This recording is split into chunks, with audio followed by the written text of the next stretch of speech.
আমাদের সংগ্রামী মুক্তিযোদ্ধাগণ, জাতির শ্রেষ্ঠ সন্তান সহ উপস্থিত আমাদের আওয়ামী পরিবারের অর্থাৎ বাঙালি চেতনার, মুক্তিযুদ্ধের চেতনার বিভিন্ন সংগঠন, অঙ্গ সংগঠনের নেতৃবৃন্দ, কর্মী ভাইরা, আমাদের মা বোনেরা এখানে এসে উপস্থিত হয়েছেন। আমি সবচেয়ে বেশি আপ্লুত হয়েছি।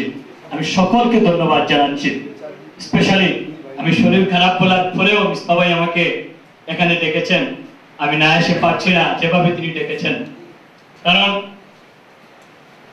আমি শ্রদ্ধার সঙ্গে আজকে স্মরণ করি জাতির জনক বঙ্গবন্ধু শেখ মুজিবুর রহমানকে। আমার বড় ভাইয়ের একটি বক্তৃতার প্রসঙ্গে আমার মনে হয়ে গেল, আপনারা স্কটল্যান্ডের স্বাধীনতা সংগ্রামী উইকিপিডিয়ায় যদি কে সার্চ করেন তাহলে উইলিয়াম ওয়ালেস নামে একজনকে 18 শতকে আপনারা দেখতে পাবেন।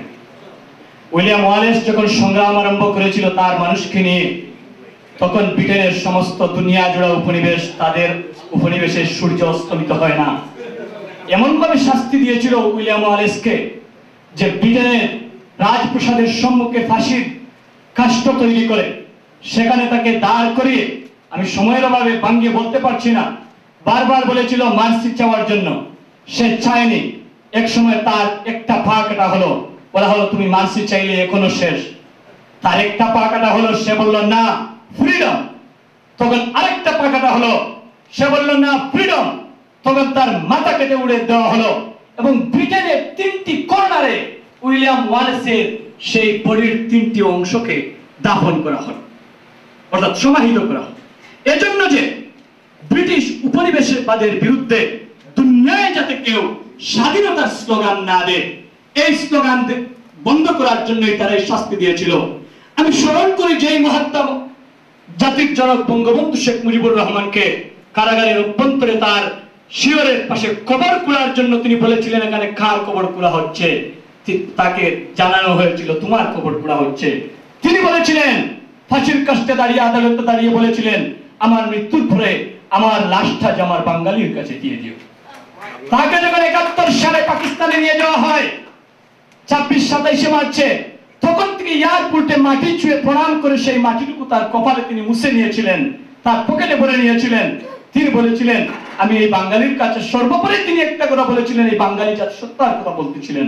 তিনি তার যে বই রেখেছেন একটি কথা তিনি সেখানে বলেছেন যে যা কিছু মনে আসে, ভালো চিন্তা আসে করে ফেলো, যদি কাজ করো তবে ভুল হবে, ভুল হলে সংশোধনের সুযোগ পাবে, আর যদি কাজ না করো তাহলে ভুল হবে না, সংশোধনের সুযোগ পাবে না। আমি তার বইটা পড়েছি, আপনারা সবাই পড়বেন। আজকে সেই জাতির জনক বঙ্গবন্ধু শেখ মুজিবুর রহমান 60-এর দশকে যেভাবে সমস্ত বাঙালি জাতির সমস্ত নেতৃবৃন্দকে পিছনে ফেলে ধীরে ধীরে বাঙালি জাতিকে জাতীয়তাবাদের মন্ত্রে দীক্ষিত করে এগিয়ে নিয়েছিলেন, একটা সময় বাঙালি জাতিকে স্বাধীনতার মন্ত্রে উদ্দীপিত করেছিলেন বলেই 6 দফা আন্দোলন এসেছিল, 1969-এর গণ আন্দোলন এসেছিল, সর্বোপরি 70-এর নির্বাচন এসেছিল এবং 71-এর মহান মুক্তিযুদ্ধ করেছিল। 9 মাসের মুক্তিযুদ্ধে লক্ষ লক্ষ মানুষের রক্তের বিনিময়ে, লক্ষ লক্ষ মানুষের মা বোনদের আর্তনাদ এবং ইজ্জতের বিনিময়ে আমরা যে স্বাধীনতা পেয়েছি, আজকে সেই স্বাধীনতার শত্রুরা আজ পর্যন্ত জেগে আছে। এদেশে বঙ্গবন্ধুকে খুন করা হয় সেই স্বাধীনতার শত্রুদেরকে রাজনীতিতে প্রতিপালনের জন্য। এদেশে বঙ্গবন্ধুকে খুন করার পরে এদেশে বঙ্গবন্ধুর নামটি পর্যন্ত জিয়াউর রহমান নিষিদ্ধ করে দিয়েছিল। বহু সাংবাদিককে জেলখানায় পড়েছিল বঙ্গবন্ধু লেখার কারণে, বহু লেখকের কলমের কালি সহ কারাগারে যেতে হয়েছিল বঙ্গবন্ধু শব্দ উচ্চারণের কারণে। 1978 সালে যখন রাজনীতির এরকম একটা বিভীষিকাময় দিনে 21শে ফেব্রুয়ারিতে বাংলা একাডেমির সেই বইমেলায় জিয়াউর রহমানের উপস্থিতিতে নির্মলেন্দু গুণ সমস্ত বাধা বিপত্তিকে উপেক্ষা করে ঘর থেকে তিনি কারাগারে যাওয়ার প্রস্তুতি নিয়ে সেই কবিতা আবৃত্তি করেছিলেন। সমবেত সকলের মতো আমি গোলাপ ফুল খুব ভালোবাসি, রেসকোর পার হয়ে যেতে সেই সব গোলাপের একটি গোলাপ গতকাল আমাকে বলেছে আমি যেন কবিতায় শেখ মুজিবের কথা বলি, আমি তার কথা বলতে এসেছি।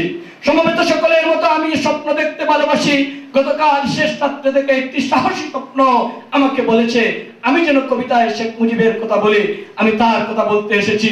নির্মলেন্দু গুণ বাসায় যেতে পারেন নাই, সেখান থেকে ডাইরেক্ট তাকে জেলখানায় যেতে হয়েছিল। 2 বছর 2.5 বছর জেল কাটার পরে 1982 জিয়াউর রহমানের মৃত্যুর কয়েকদিন আগে তিনি জেল থেকে মুক্তি পেয়েছিলেন। এই ছিল বঙ্গবন্ধু মরার পরে বঙ্গবন্ধু এবং মুজিবাদর্শের উপর সেই সমস্ত নির্যাতনের কাহিনী। সেখান থেকেও বাঙালি জাতি উঠে এসেছে, আওয়ামী লীগ উঠে আসে নাই। বাঙালি জাতি উঠে এসেছে তার কৃষ্টির প্রয়োজনে।